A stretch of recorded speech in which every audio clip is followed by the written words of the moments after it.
Ang alamat ng tatlong higante.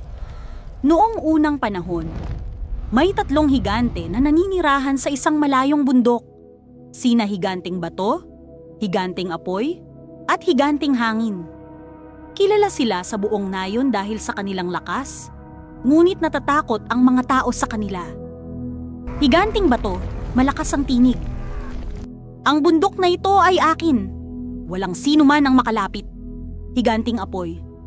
Oo, lahat ng tao ay dapat lumayo sa aming lugar.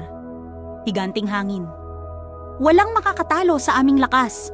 Ngunit sa kabila ng kanilang lakas, si Maya, isang batang babae mula sa baryo, ay naglakas loob na lumapit sa bundok.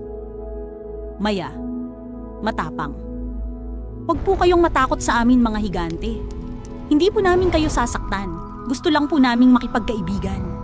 Nagulat ang tatlong higante sa tapang at kabaitan ni Maya. Higanting bato, namangha. Talaga po ba? May mga tao na hindi natatakot sa amin? Higanting apoy. Oo, at nais pa nilang makipagkaibigan sa amin. Higanting hangin. Marahil ay may mali kami sa aming pag-uugali. Dahil sa kabaitan ni Maya, natutunan ng tatlong higante na ang kanilang lakas ay dapat gamitin upang tumulong, hindi para takutin ng iba.